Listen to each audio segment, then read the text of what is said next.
యోబు గ్రంథము 5వ అధ్యాయము. నీవు మరలిడిన ఎడల నీకు ఉత్తరమీయగలవాడెవడైనా నుండునా? పరిశుద్ధ దూతలలో ఎవని తట్టు తిరుగుదువు?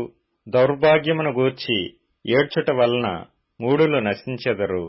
బుద్ధిలేని వారు అసూయ వలన చచ్చెదరు. మూఢుడు వేరు తన్నుట నేను చూచియున్నాను.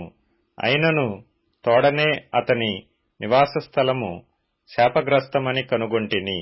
అతని పిల్లలు సంరక్షణ దొరకక యుందురు.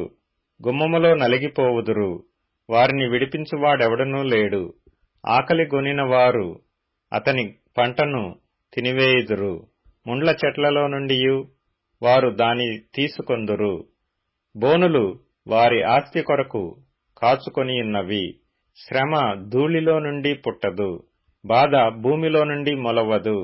నిప్పురవ్వలు పైకి ఎగురునట్లు నరులు శ్రమానుభవమునకే పుట్టుచున్నారు.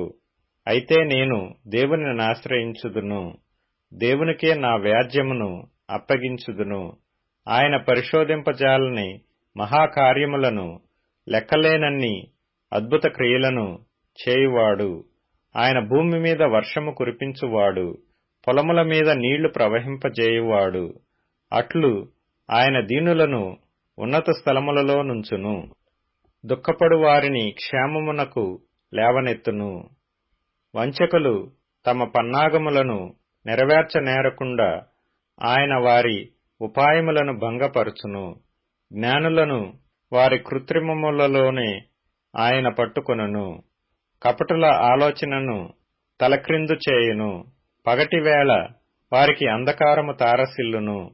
రాత్రి ఒకడు తడువులాడునట్లు మధ్యాహ్న కాలమున వారు తడువులాడుదురు. బలాఢ్యుల నోటి ఖడ్గము నుండి, వారి చేతిలో నుండి ఆయన దరిద్రులను రక్షించును. కావున బేదలకు నిరీక్షణ కలుగును. అక్రమము నోరు మూసికొనును. దేవుడు గద్దించు మనుష్యుడు ధన్యుడు. కాబట్టి సర్వశక్తుడగు దేవుని శిక్షను తృణీకరింపకము. ఆయన గాయపరచి గాయమును కట్టును. ఆయన గాయము చేయును, ఆయన చేతులే స్వస్థపరచును. 6 బాధలలో నుండి ఆయన నిన్ను విడిపించును. 7 బాధలు కలిగినను నీకు ఏ కీడుయూ తగులదు. క్షామకాలమున మరణము నుండియు, యుద్ధమున ఖడ్గబలము నుండియు ఆయన నిన్ను తప్పించును. నోటి మాటల చేత కలుగు నొప్పి నీకు తగులకుండా ఆయన నిన్ను చాటు చేయును. ప్రళయము వచ్చినను నీవు దానికి భయపడవు. పొలములోని రాళ్లతో నీవు నిబంధన చేసుకొని యుందువు. అడవి మృగములు నీతో సమ్మతిగా నుండును. ప్రళయమును క్షేమమును వచ్చునప్పుడు నీవు వాటిని నిర్లక్ష్యము చేయుదువు. అడవి మృగములకు నీవు ఏమాత్రమునూ భయపడవు. నీ డేరా క్షేమ నివాసమని నీకు తెలిసియుండును. నీ ఇంటి వస్తువులను నీవు లెక్క చూడగా ఏదియూ పోయియుండదు. మరియు నీ సంతానము విస్తారమగుననియు, నీ కుటుంబీకులు భూమి మీద పచ్చిక వలె విస్తరించుదురనియు నీకు తెలియను. వాటి కాలమున ధ్యానపు పనులు ఇల్లు చేరునట్లు పూర్ణ వయస్సు గలవాడవై నీవు సమాధికి చేరెదవు.